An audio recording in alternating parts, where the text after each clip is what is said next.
வணக்கம் எல்லாருக்கும். நான் இன்றைக்கு உங்களுக்கு வெரைட்டிஸ் ஆஃப் தோசை செய்து காட்ட போகிறேன்.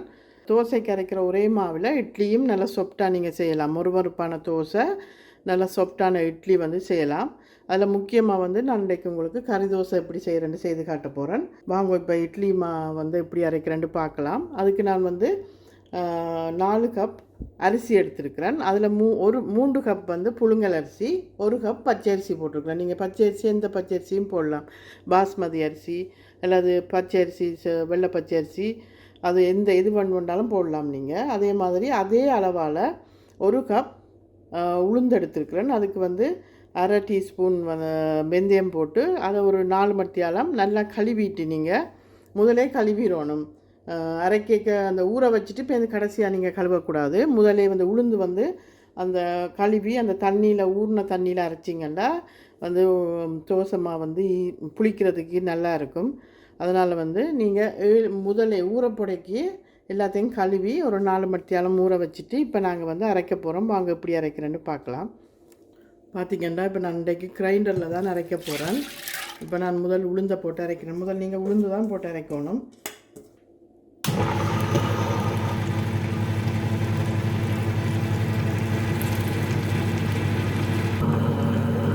பாருங்க, இப்போ தோசை மாவு ஒரு 20 நிமிஷமாக அரைஞ்சிட்ருக்குது.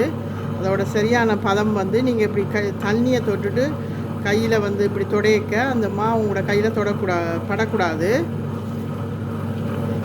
இன்னும் கொஞ்சம் நேரம் அரைய விடுறேன். இப்போ பாருங்கள், மா நல்லா அரைஞ்சிட்டு நான் இறக்க போகிறேன். இப்போ இதுதான் பதம். நான் இப்போ இறக்க போகிறேன். பாருங்கள், நான் உளுந்து இறக்கிட்டேன். இப்போ அரிசியை போடுறேன். பாருங்கள், இப்போ அரிசியை அரைய போட்டாச்சு. இது ஒரு 15 மினிட்ஸ் அரைஞ்சால் போதும். நான் உங்களுக்கு காட்டுறேன் என்ன பதத்தில் நீங்கள் எடுக்கணுமெண்டு. சில பேர் அவல் இல்லாட்டிக்கு பேக்கிங் சோடா அதுகளெல்லாம் போடுவீங்கன்னா நீங்கள் ஒரு 1/4 டீஸ்பூன் வெந்தயம் போட்டாலே போதும். நான் இந்த வெளிநாட்டிலேயே குளிர் பிரதேசத்துலேயே நான் நைட் அரைச்சி வச்சா மத்தியானம் புளிச்சு நல்லபடியாக இருக்கும். நீங்கள் வெந்தயம் மட்டும் போட்டாலே போதும். வெந்தயம் உடம்புக்கும் நல்லது, எந்த கெமிக்கல்ஸும் இருக்காது. அதனால் இந்த அளவுக்கு நீங்கள் அரைச்சி பாருங்க, சூப்பராக இட்லி தோசை வரும் உங்களுக்கு. அரைஞ்சிட்டு பார்க்க இப்படி ஒரு சாதுவான லைட்டான ஒரு குறுநல் பதமாக இருக்கணும். பாருங்கள், இப்போ மாவு அரைச்சி முடிச்சிட்டேன். இப்போ இதை நான் நல்லா கையால் நல்லா குழச்சி வைக்கணும். அப்போ தான் உங்களுக்கு நல்லபடியாக புளிச்சு வரும் நாளைக்கு. இப்போ பாருங்க, தண்ணி சேர்த்து நீங்கள் அதை ஊற்றுற அளவு பதத்துக்கு இப்போயே உப்பு போட்டு குழச்சி வச்சுருங்க. வச்சுட்டு 8 மணித்தியாலத்துக்கு பிறகு நான் இப்போ உங்களுக்கு காட்டுறேன்னு எப்படி இருக்கேன்னு சொல்லி. இப்போ பார்த்திங்கன்னா நேற்று நான் அரைச்சி வச்சுட்டேன். இப்போ 8 ஹவர்ஸ் விட்டுட்டேன். தோசைமா நல்லா புளிச்சிட்டு இப்போ நான் கறி தோசை செய்கிறதுக்கு அரைச்சி திக் கிரேவியாக பண்ண போகிறேன். வாங்க அதை எப்படி செய்கிறேன்னு இப்போ பார்க்கலாம். நான் இப்போ நான்ஸ்டிக் பேன் வச்சுருக்கிறேன். அது ஹீட் ஏறட்டுக்கும் நான் கொஞ்சம் எண்ணெய் சேர்க்குறேன்.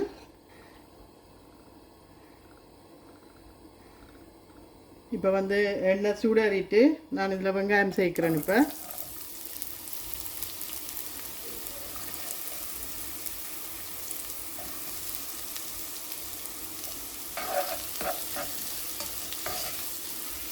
இப்போ பொன்னிறமாக இது வதங்க மட்டுக்கும் விடுவோம் கொஞ்சம் நேரம். இப்போ இந்த வெங்காயம் பொரியறதுக்காண்டி கொஞ்சம் உப்பு சேர்க்குறேன்.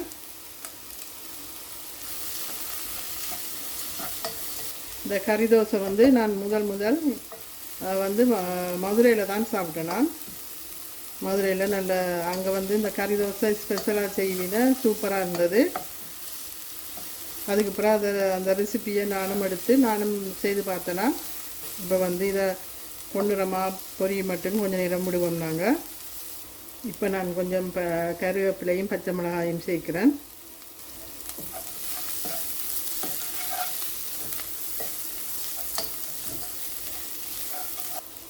இப்போ வெங்காயம் பொன்னிறமாக பொரிஞ்சிட்டு இப்போ நான் 2 டீஸ்பூன் இஞ்சி பூண்டு பேஸ்ட் போடுறேன்.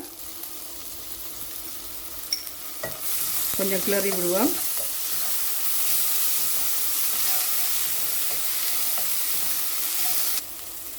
இப்போ ஒரு நிமிஷம் ஆகிட்டு இப்போ நான் டொமேட்டோ பேஸ்ட் கொஞ்சம் போடுறேன். ஏன்னா அந்த தோசையில் சேர்க்க ஒரு திக்கான கிரேவியாக இருக்கணும். அதுக்காண்டி நான் டொமேட்டோ பேஸ்ட்டு கொஞ்சம் சேர்க்குறேன். நல்லா மிக்ஸ் பண்ணிவிடுவோம். நான் ஆட்டிறைச்சி அரைச்சி ஆட்டிறைச்சியை வந்து சேர்க்குறேன். நீங்கள் வந்து இந்தியாவில் வந்து இதை காய்மான்னு சொல்லுவீங்க, இல்லை கொத்துக்கறின்னு சொல்லுவீங்க. நீங்கள் வந்து இது ரெடிமேட்டாக இப்படி அரைச்சே விற்பீங்க.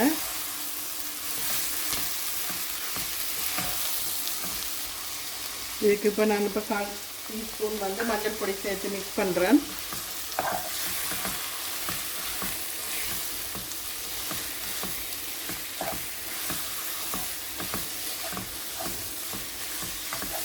நல்லா அந்த ஆட்டிறைச்சியில் உள்ள தண்ணியிலேயே அது நல்லா அவியட்டுக்கும்.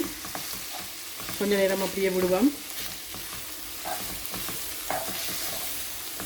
பார்த்திங்கன்னா அந்த ஆட்டிறைச்சியில் இருக்க தண்ணி இப்போ வெளியில் வர ஆரம்பிக்குது. நான் இப்போ வந்து 2 டீஸ்பூன் ஸ்ரீலங்கன் ஸ்டைல் மிளகாத்தூள், அது வந்து நான் இப்போ 2 டீஸ்பூன் போடுறேன். போட்டு நல்லா மிக்ஸ் பண்ணி விடுவோம்.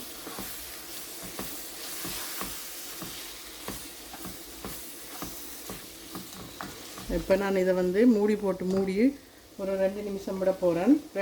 ஒரு 5 நிமிஷம் விட போகிறேன். இப்போ பாருங்கள் 5 நிமிஷம் ஆயிட்டு திறந்து பார்ப்போம்.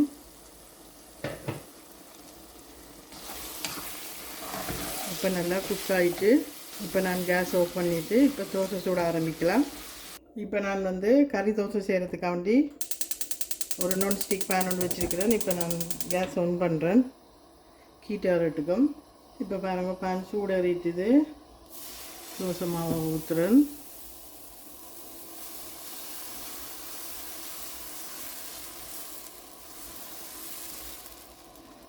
இது கொஞ்சம் நல்லெண்ணெய் சேர்க்குறேன். இப்போ நான்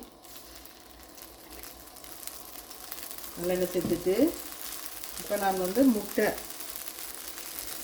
அடித்து வச்சுருக்கிறேன், அது சேர்க்குறேன். நான் வந்து இப்போ கறியை போட போகிறேன்.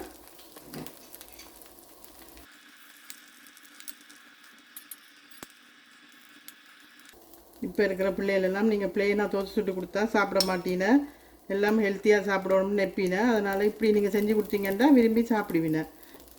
இதை இப்போ நான் கவர் பண்ணி ஒரு 2 நிமிஷம் விட போகிறேன்.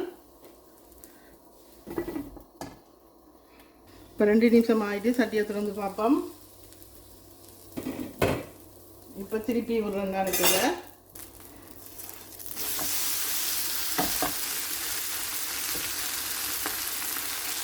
இப்போ பாருங்க, நல்ல டேஸ்டியான கறி தோசை ரெடி ஆகிட்டு இப்போ நான் உங்களுக்கு வெங்காய தோசை சுட போகிறேன்.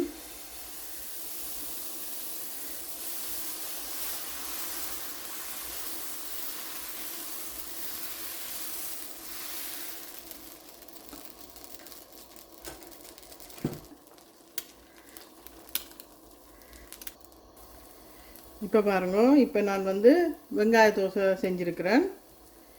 இதுக்கு தோசை மாவை ஊற்றிட்டு கொஞ்சமாக முட்டை சேர்த்து அதுக்கப்புறம் மேலால் வெங்காயத்தை தூவி மிளகு தூள் உப்பெல்லாம் போட்டு கொஞ்சமாக பச்சை மிளகா சேர்த்துருக்குறேன். இதை நான் இப்போ திருப்பி போட போகிறேன்.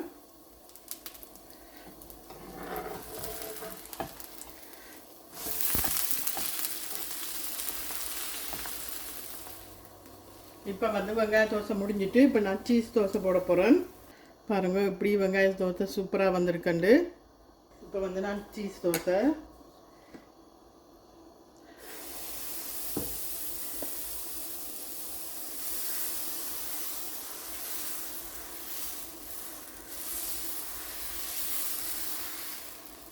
பாருங்கள். இப்போ இதுக்கு கொஞ்சமாக நெய் சேர்க்குறேன். சேர்த்துட்டு இப்போ நான் வந்து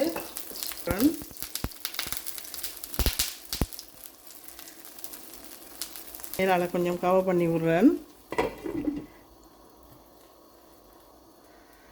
இப்போ நான் ஓப்பன் பண்ணி பார்க்குறேன்.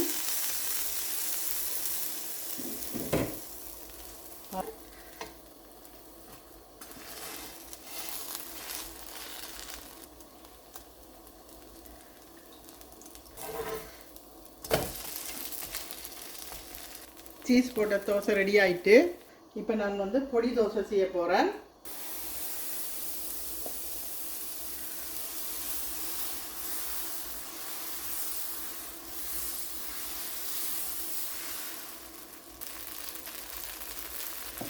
வச்சுட்டு நான் இப்போ வந்து பொடியை மேலால் இப்படி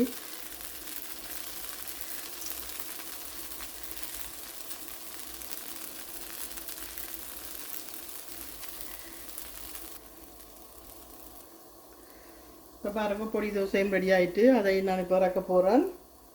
இப்போ பார்த்தீங்கன்னா நீங்கள் வெரைட்டிஸ் ஆஃப் தோசையில் நான் வந்து கறி தோசை, பொடி தோசை, வெங்காய தோசை, சீஸ் தோசை இப்படி நிறைய உங்களுக்கு செஞ்சு காட்டியிருக்கிறேன். இதை மாதிரி நீங்களும் செஞ்சு என்ஜாய் பண்ணுங்க. மறக்காமல் இந்த சேனலை சப்ஸ்கிரைப் பண்ணுங்க. தேங்க்ஸ் ஃபார் வாட்சிங்.